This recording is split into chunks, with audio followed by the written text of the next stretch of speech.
An Individualized Education Program, or IEP, is developed for every child who is eligible for special education services under the Federal Individuals with Disabilities Education Act.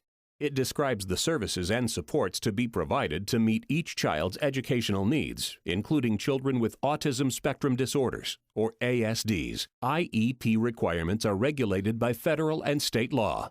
One important requirement is that the IEP must specify measurable annual goals for the child. A new free publication, Autism Spectrum Disorders Guide to Evidence-Based Interventions, provides a good starting point for how to approach writing those goals.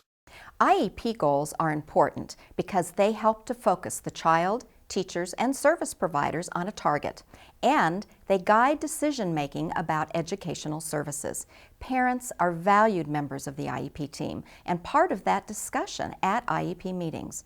I believe you will find the guide to evidence-based interventions very helpful in the discussion on what evidence-based interventions have been shown to help children meet similar goals.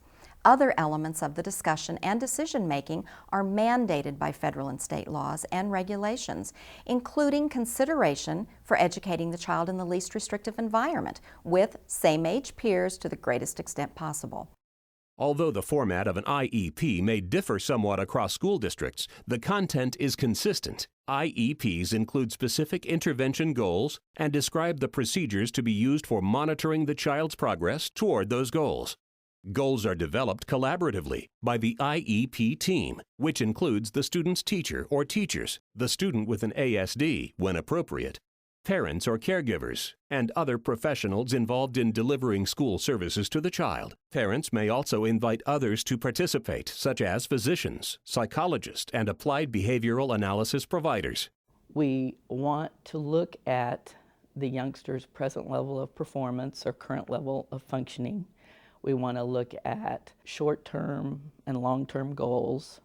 We want to look at possible interventions for this youngster in order for him or her to be able to access as much of the general ed curriculum as possible.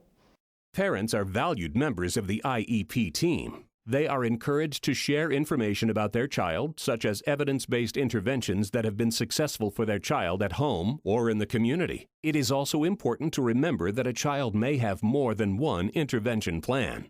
The essence of autism spectrum disorders is as a multidimensional condition that affects multiple aspects of a child's development, behavioral functioning, learning style. As a result of that, there has to be a multidimensional intervention program.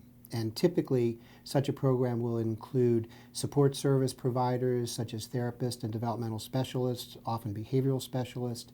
There will often be a medical provider whose role is to look at the medical issues and consider medication therapy when indicated.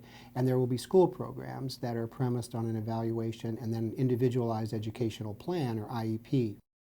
Collaboration is especially important to goal writing, and there are some simple tips for developing effective goals. First, prepare for the IEP meeting. It's very important that the parents in assisting in the goal writing of the child's IEP bring data, all kinds of information about that child. They can bring information from a medical perspective, from the doctors that they've seen, the therapists that they've seen. It's very important that they talk also about the child's strengths, not just about the child's weaknesses. The guide's very helpful in that it gives you information about the IEP process itself. It gives you information on the federal laws. It also gives you information on medical diagnosis as well as educational eligibility requirements. Second, review characteristics of goals. For example, goals should be developmentally appropriate and attainable. Third, write SMART goals. SMART stands for specific, measurable, achievable, results-oriented, time-limited. So a SMART goal describes a specific behavior. It usually begins with a verb so that we know the exact behavior that we're looking for, and it continues to describe that behavior in detail so that anyone observing the child should be able to tell whether or not the child is demonstrating the behavior we're looking for in that goal.